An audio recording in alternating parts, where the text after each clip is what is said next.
안녕하십니까. 공당 조성주의 서법 영상 강좌.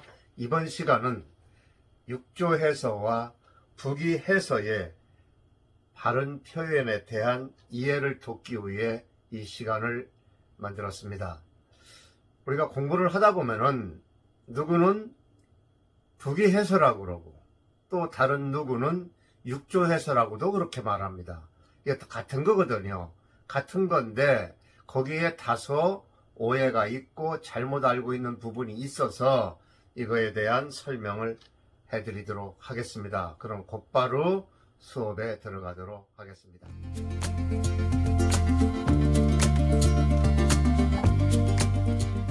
이번 시간은 제35강 육조 해서와 부기 해서에 대해서 정확히 알기입니다. 우리가 공부를 하다 보면 흔히 부기 해서를 육조 해서 또는 육조체라고 말하는 것을 자주 듣게 됩니다. 여기에서 결론부터 말을 한다면은 그 표기에 있어서 육조 해서라기보다는 부기 해서라고 해야 맞는 말이다 그 말입니다.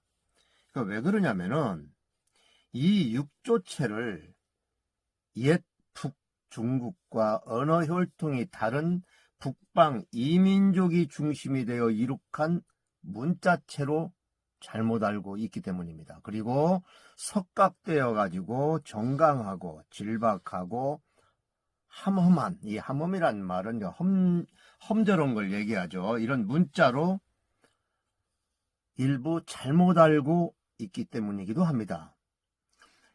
이 북조 문화를 이룩한 북인은 북중국의 서안과 낙양 등 이러한 그 황하 유역에 있는 곳이고요.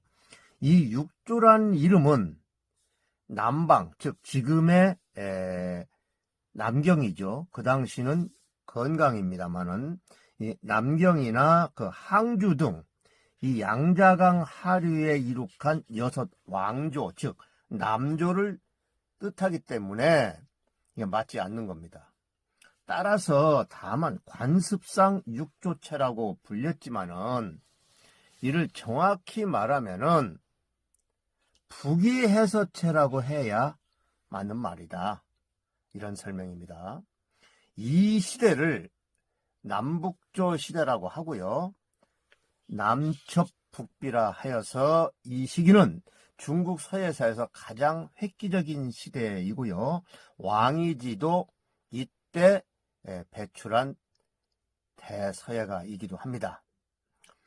그러면은 남북조 시대에 대해서 잠깐 더 설명을 드리겠습니다. 앞서서 특강을 통해서 잠깐 언급한 바가 있긴 있습니다만은 추가 설명입니다. 한나라는 이 전한, 즉 서한이죠. 그 다음에 후한, 동한이죠.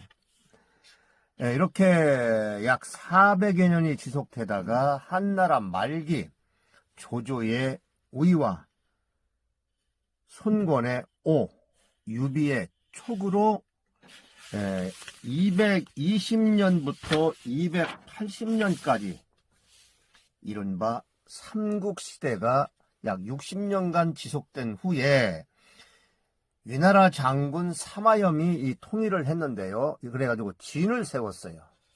진을 세웠는데 이 진짜입니다. 이때 서진이 북방민족인 흉노족의 침략으로 쫓겨 남하를 하게 되죠. 그래가지고 건강, 지금의 남경으로 천도를 했습니다. 그래가지고 동진을 세웠으나 100년 후인 419년에 멸망하게 됩니다. 이 시간이 우리가 역사 시간은 아닙니다만은 적어도 우리 서예사와 연관된 이러한 내용은 다소 좀 알고 가시는 게 좋을 것 같습니다. 이게 하도 중국 역사가 복잡하다 보니까 뭐가 뭔지 잘 모르죠. 자, 서진의 멸망 후 전 중국은 이 수나라에 의해서 581년 통일이 될 때까지 오나라로부터 약 370년간 남북이 갈리고 여러 왕조가 교체가 되어서 이른바 이를 남북조 시대라고 한다. 그리고 나서 수당으로 이어져 앞서 남북조 시대에 성장한 문화가 당나라에 이르러 꽃을 피우고 이어져 가지고 이게 송대에 이르르면서 열매를 맺게 되었던 거죠. 그러니까 남북조 시대의 남조를 이른바 육조라고 한다 그렇습니다. 이 육조는 양자강변의 남경 항주를 중심으로 한 6 왕조죠. 즉 오, 동진, 송, 제, 량, 진 이랬는데요. 이 6 왕조는 수나라의 통일이 될 때까지 이어졌다 그렇습니다. 그리고 이때 북쪽에서는 황하연안의 서안, 이게 장안이죠. 그 다음에 낙양을 중심으로 앞서서 말씀드렸던 5호 16국이 저마다 세를 불려 흥망을 거듭하면서 나라가 매우 혼란했죠. 여기에서 이 호라는 것은 우리가 이걸 흔히 오랑캐호라고 그러는데 되를 뜻합니다. 중국에서 속된 표현으로 떼놈이니 이런 표현을 하잖아. 이때 됩니다. 뜻하며 이 오랑캐라고 해가지고 곧 북방민족이란 뜻이다 그렇습니다. 이때 위치상 중심에 있는 한족은 꽃이고 즉 중화죠. 지금의 중화 사상이 그래서 나온 거죠. 중화고 변방부족은 동서남북으로 전부 오랑캐로 취급을 해가지고 동이니 서융이니 남만이니 북적이니 이 전부 뒤에 있는 이 글자들이 전부 오랑캐란 뜻입니다. 예? 이렇게 해가지고 이 민족들은 모두 야인이고 오랑캐라고 하였고 아울러 이 호족 또한 북적으로 오랑캐라고 했다 그렇습니다. 여기에 드는 5호는 그 5호 16국에서 5호입니다. 이 호는 이렇습니다. 흉노, 그 다음에 갈, 선비, 저, 강. 예, 전부 이제 오랑캐강이 찾아보면 전부 이렇게 나와요. 이 5 호족이 혼란스러운 흥망성쇠를 거듭하면서 나라를 이렇게 세우고 여기에 또 한족까지도 나라를 3국이나 세우니 모두 16나라가 되었던 것이죠. 이를 남북조 시대의 5호 16국이라고 한다 그랬습니다. 최소한 이 정도만 그저 상식선에서 아시면 될 것 같습니다. 예, 5호 16국 자주 등장을 하기 때문입니다. 전술한 이들 5호 16국의 5 호족. 이 호족은 당시 중국으로서는 완전한 이민족이요 이 적국들이었다.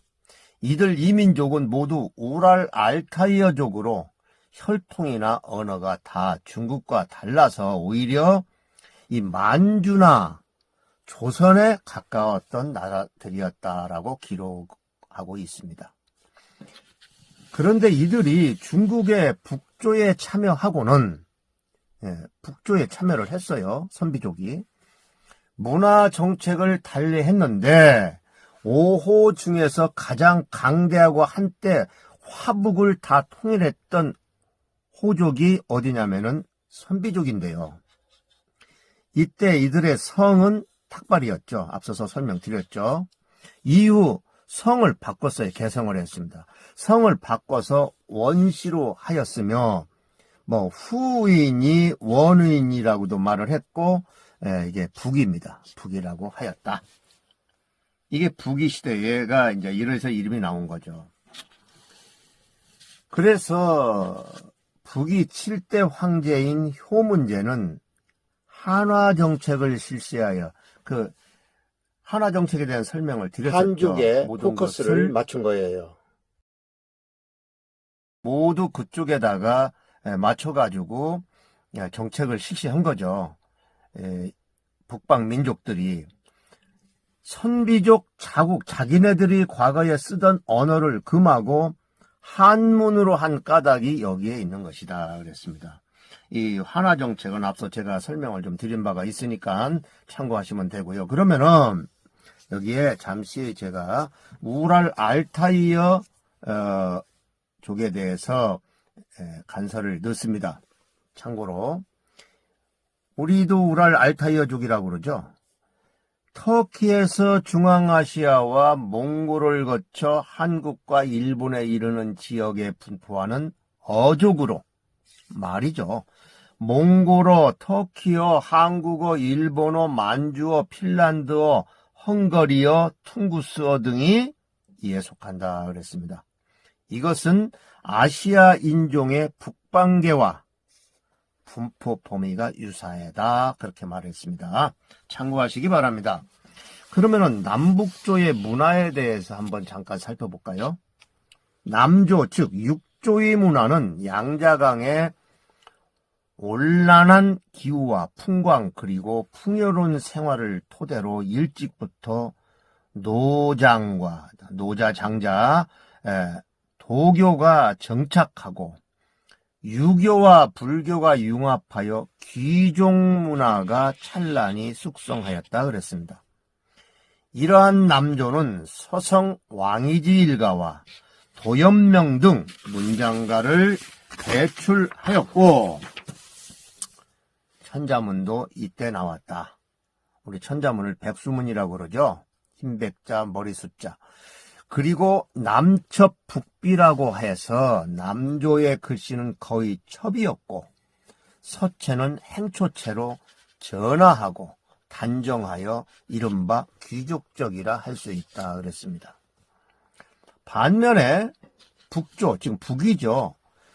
북이의 서체는 주로 각석인 비석으로 남아있는데 전술한 바와 같이 정강하고 아주 강한 거죠. 정밀하고 강하고 그 다음에 질박하고 험하고 한엄하여 힘이 있고 굳세며 바로 북방의 기질을 잘 드러내고 있다 하였습니다. 이는 남방이 유불선 융합인데 비하면 이 남방은 유불선 융합인데 비하면 북방은 강한 불교의 색채를 나타낸다 그랬습니다. 곧 낙양 용문산의 용문조상기가 그 대표적인 작품들이며 북이해서의 기질이라 말할 수 있다. 이 밖에도 장맹용비나 여러 묘지명, 마의 각석 등 남조와 대비되는 작품들이 수없이 많다. 따라서 결론적으로 북이해서를 육조해서라고 부르는 것은 맞지 않음을 알아야 한다. 여러분께서는 어떻게 알고 계시는지 모르겠습니다만은 육조해서라고 흔히 말을 하지만 그래도 가급적이면은 올바르게 북이해서라고 표기를 하는 게 저는 맞다고 봅니다. 이 참고 자료는 옛날에 이 월간 까마라는 잡지가 있었어요. 서예 잡지.